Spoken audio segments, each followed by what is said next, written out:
Hello, magandang araw mga kababayan. Alam nyo, hindi pa rin tumigil itong mga kalabasa na to, mga kababayan. Umalis na sila Boss Jojo, sila Boss Makmak, sila di ba? Ano ba rason kung bakit umalis sila? Ito kasi style nila eh. Man, it's getting old na mga ganitong style. Mga kababayan, pinaglululoko na kayo. Sobrang pinaglululoko na kayo ng mga kalabasa. Anong proof? Ito, sige ha. Ito, gumawa ako ng setup dito para i-debunk natin. Di ba may bagong karakter sila? Si Brenpong daw. Putris na yan, men. Ano ba yung Brenpong na yan? Para ito, ako, theory ko lang, hinango nila ito sa name ni Brenchong eh. Ito nga si Ice Freedom eh. Tingnan nyo si Ice Freedom. Pakita ko muna sa inyo ha. Alisin ko muna tong isang window. Ayan mga kababayan oh. Ito lantara na sinasabi ni Ice Freedom USA. Na Brenchong, di nakatiis, nagsalita na. Di ba? Ba't niyo dadamay si Sir Brenchong? Tapos pag pinlay mo yung video, Kita nila kasi yung suporta ng taong bayan kay Francis. Nandun. So, pag nag-commercial. Pero makikita nyo mga kababayan doon, dinidistort nila yung boses, di ba? Ngayon, ang tanong, sino yung nagpapanggap na Brenchong na yan ayon kay Ice Freedom USA? Kasi, direkta niya sinabi Brenchong eh. Tingnan natin boses ni Sir Brenchong nga. Alam ko, name niya Bernard Chong eh. Bernard Chong.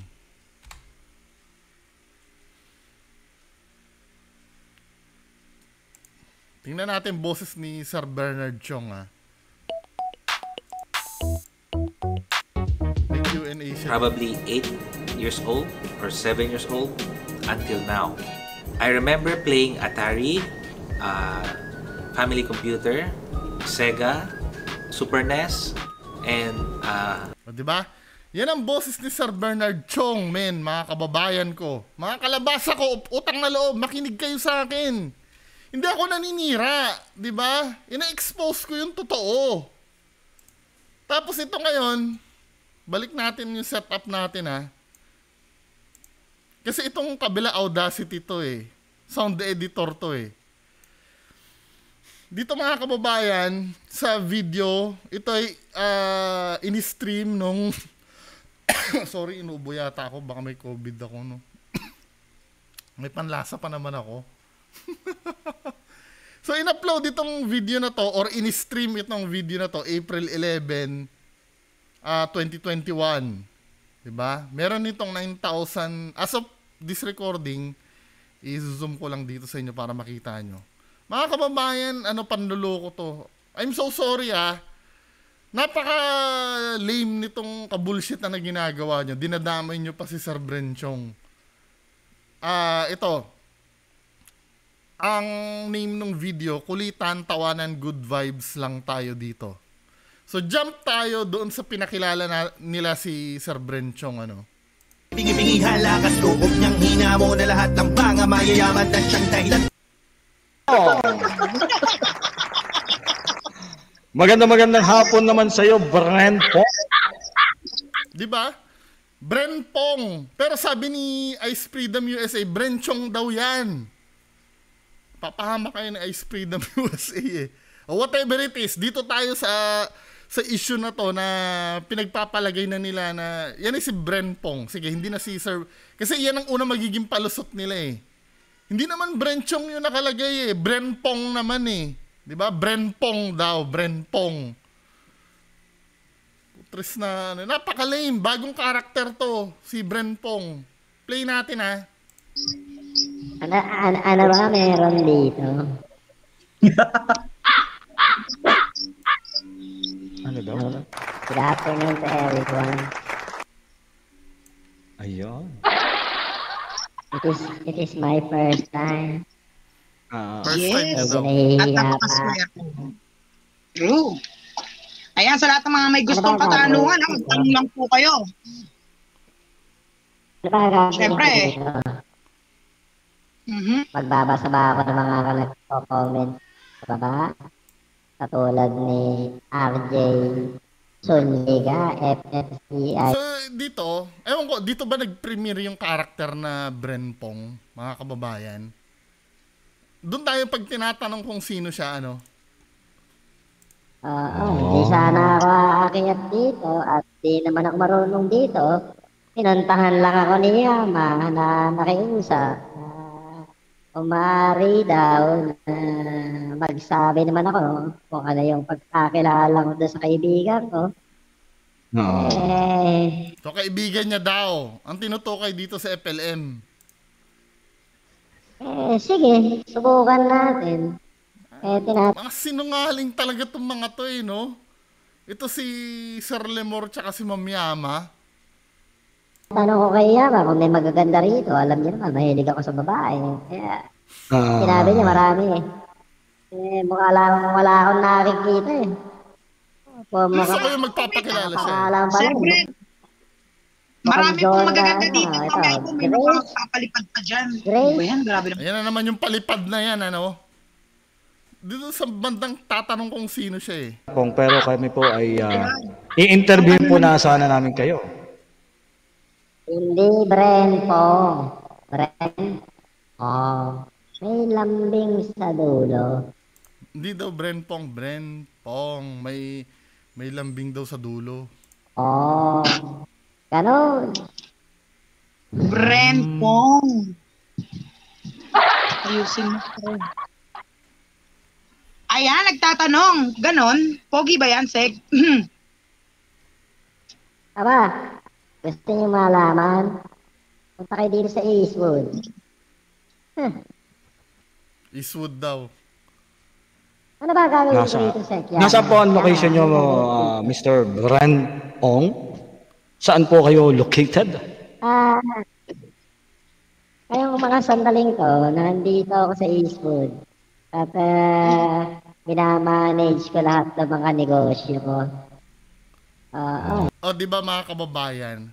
Dito sa mga sandaling to, nandito ako sa familiar na sa akin yung tono eh. Familiar na sa akin. Parang sa buhay to. Kaya naiintindihan nyo kung ba't ako nakamaskara, di ba? Risky itong ginagawa ko eh. Hindi sana ako aakyat dito at di naman ako marunong dito. Pinuntahan lang ako ni Yama. So, ano ha? Gusto niyo malaman? Doon tayo sa bandang tinatanong siya. Kasi doon magi-start ang debunking natin eh. Kailan nang hihingi ng pabor sa akin. Tapos nagre-reklamo pa Hindi kayo. naman po sa ganun, Mr. Brenpong, pero kami po ay i-interview po na sana namin kayo. Hindi, Bren po. Ong? Saan po kayo located? I-record ko na yun ha. Yung boses na yun ha. So dito sa kabila, mga kababayan, i-record ko na. Ayan, nagtatanong. Ganon. Pogi ba yan, Sek? Aba, gusto niyo malaman? Punta kayo dito sa Eastwood.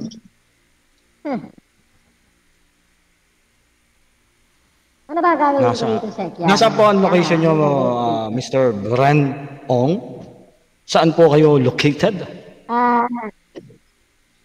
Ngayong mga sandaling to, nandito ako sa Eastwood. At minamanage ko lahat ng mga negosyo ko. Okay. Yun lang ang i-record natin ha. Doon tayo sa may bandang inask ni Sir Lemor. Bren Ong? Saan po kayo located? O yan ha. Taragis talaga mga manloloko eh. Ay nako. Saan po kayo located? Ngayong mga sandaling to, nandito ako sa Eastwood. O yan ha. Dala, inaayos ko lang mga kababayan para yan. Play ko uli. Saan po kayo located? Ah, ngayong mga sandaling to, nandito ako sa Eastwood. At minamanage ko lahat ng mga negosyo ko. Doon tayo dito sa part na to. 'Di ba? Dito sa part na to, aalisin ko lang tong part na to. Ito ha, baka mamaya sabihin nyo ibang video source, ibang audio source to. Play natin yung original dito. Yung with matching movement ng ano ni Sir Brenpong. Tara, gusto niyo malaman? Video po yung tumutunog ha. Ano ba gagawin ko dito, Sek? Nasa po ang location nyo, Mr. Bren Ong? Saan po kayo located? Ngayong mga sandaling to, nandito ako sa Eastwood. At minamanage ko lahat ng mga negosyo ko. Hindi sana. Di ba? Galing yun sa video mismo. Ngayon, lipat tayo dito sa Audacity Chorba. Dito sa Audacity Studio. Gusto kong makita nyo eh. Piplay natin uli yun ha. Ngayong mga sandaling to, nandito ako sa Eastwood. At minamanage ko lahat ng mga negosyo ko. Ayan na.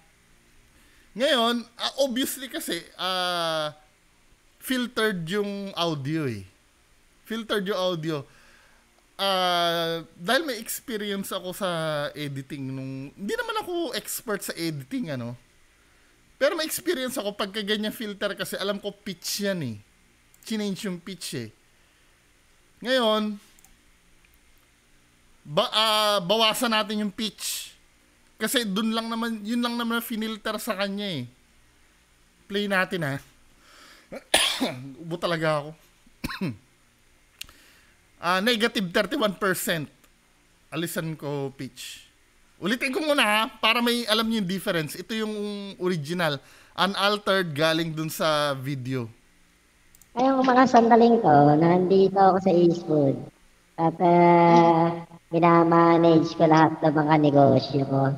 Nasa Eastwood daw siya, minamanage niya daw lahat ng negosyo niya. Ngayon, doon na tayo sa pag-change ng pitch. Negative 31. Play ko na ha. Kayo nang bahala ko sino yan. Ngayong mga sandaling to, nandito ako sa Eastwood. At minamanage ko lahat ng mga negosyo ko. Sino yan?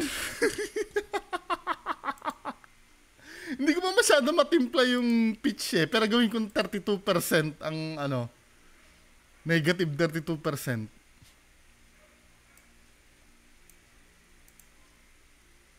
Ngayong mga sandaling to, nandito ako sa Eastwood. At minamanage ko lahat ng mga negosyo ko. Si Norman Mangusin yan eh. Mga kababayan, si Norman Mangusin yung nagsasalita. Pinagloloko kayo! Tumigil na kayo sa kalokohan nyo, utang na loob. Tris na buhay ito. Sige, bahala kayo. Pagpatuloy nyo pa yan. Men, tumulong na lang kayo kung tumulong. Huwag na kayo manloko ng tao.